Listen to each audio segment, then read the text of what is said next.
We're joined by Hamish de Bretton-Gordon, former British Army Colonel. Hamish, always good to get your views on this. Just give us your sort of overview as to where we are at the moment with this.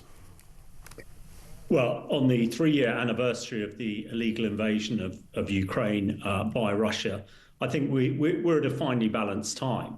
And to say that, Trump has all the wrong, Freudian slip there, to say that Putin has all the cards, just does seem to be a really odd way to look at this.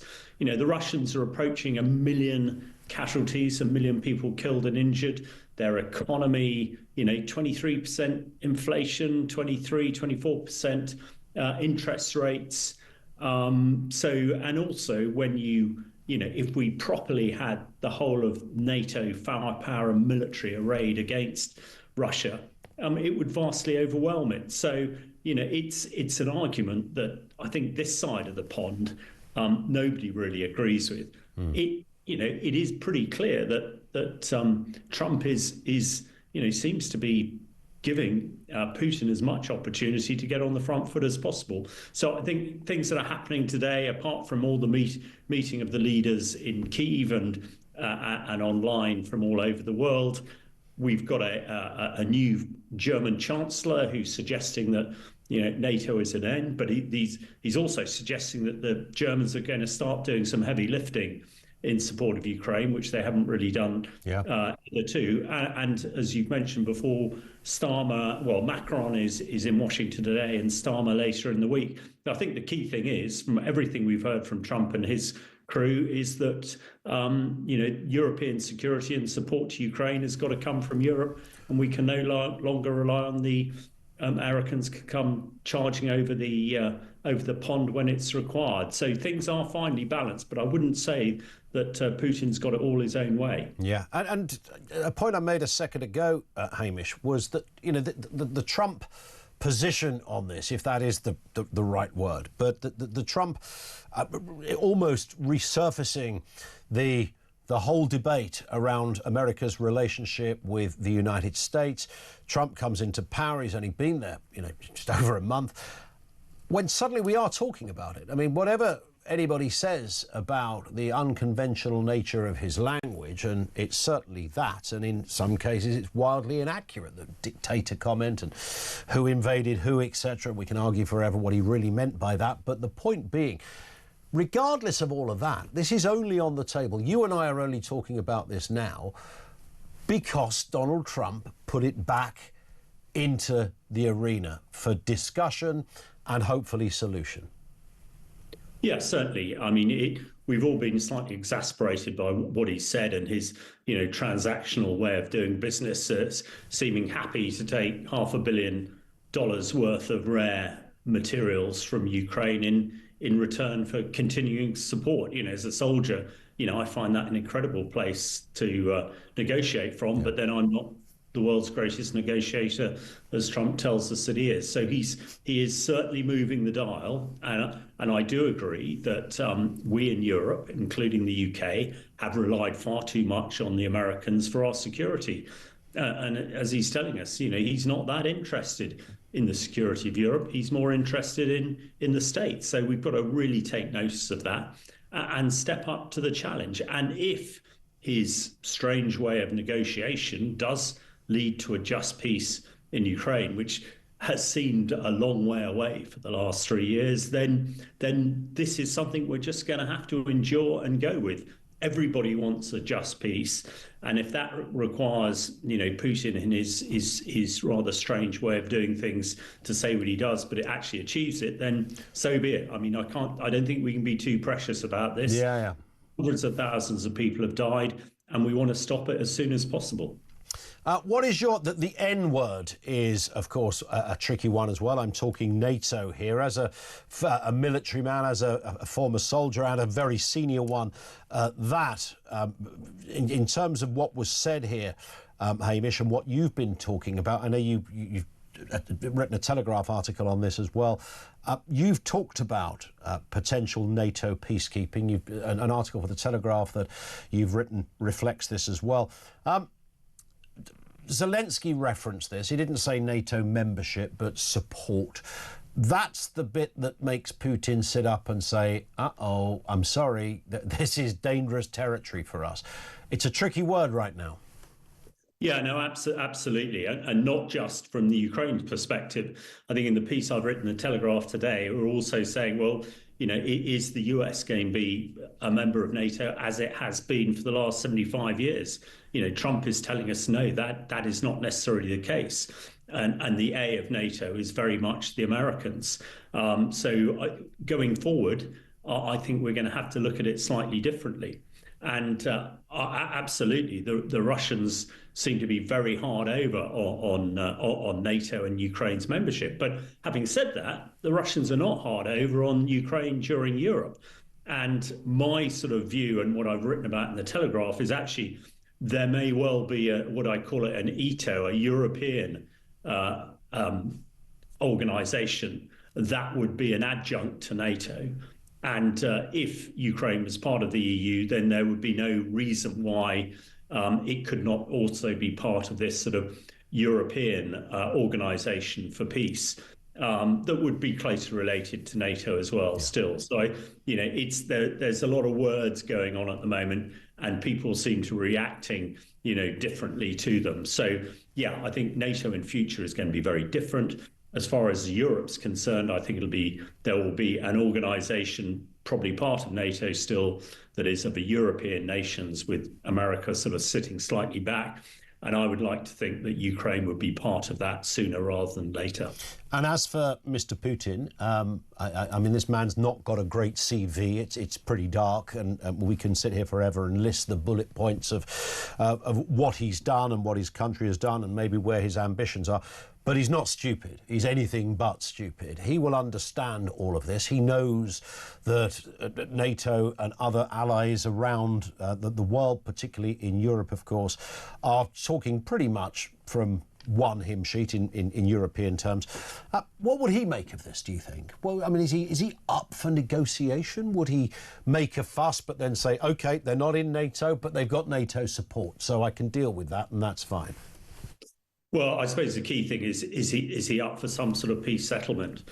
I expect his own political position is pretty tenuous at the moment because, as all the things we've said, it's Russia has lost, a heck of a lot of people. One must remember that the Russian mothers made the then Russian government withdraw from Afghanistan in 1984 when 17,000 Russian casualties. We're now talking near 1 million. Now, they can't keep that under wraps for so long. And certainly reports coming out of Russia and Moscow is that people are really beginning to feel the pinch. So I think, and having said that, though, knowing the Russian state as I do, Putin probably knows that his own position, if he sues for a peace that is not absolutely, as he's been shouting for the last, couple of years or so, domination of Ukraine, then his position is going to be pretty untenable. Of course. Yeah. Everyone has to come out a winner, right? Well, absolutely. And the final bit on this, Ian, is, lots of people saying, well, who replaces him could be worse. Well, that might be the case, but they will not have the instrument of a massive military to back it up. So, yeah, we want a peace as soon as possible, but it's got to be one that Zelensky and the Ukrainian people can accept. Indeed. Hamish, really appreciate your time. Always great to get a thorough and qualified view. Hamish de Bretton-Gordon, former British Army colonel, one of the most respected military voices out there. That's his perception of it. I think he's probably called that just right. Let's get a word now from Igor Novikov, who's a former advisor to President Zelensky. Mr. Novikov, good afternoon to you, sir. Good afternoon. Hi, thank you for having me. Listen, this is the 3rd anniversary, of course, of the invasion of your country. Did you think when this first happened that 3 years later we would still be in this position? No, I didn't. To be honest, I didn't. I didn't believe, and I was on the ground there. I remember the first explosion that woke me up. So it's not the memories I'd recommend, to be honest, especially in the 21st century in Europe. I mean, I have them. So I didn't believe in Kiev falling in 3 days. I didn't believe there wasn't that sense on the ground that Kiev was going to fall. But at the same time, we understood the gravity of it. But nobody expected this war to last more than two or 3 months. Yeah. I mean, negotiations in Istanbul initially started, people thought that was going to be it. And we're mentally prepared to pay the price of that invasion, even though we're actually victims of it. But at the same time, 3 years later, nearly 1 million people killed.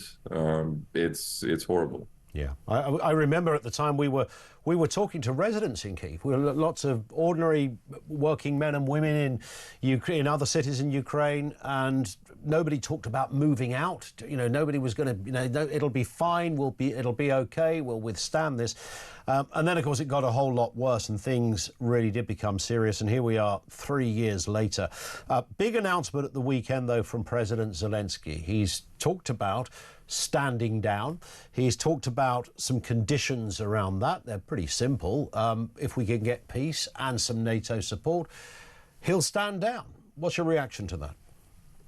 I know him really well. I've known him for years, so I'm not surprised at all.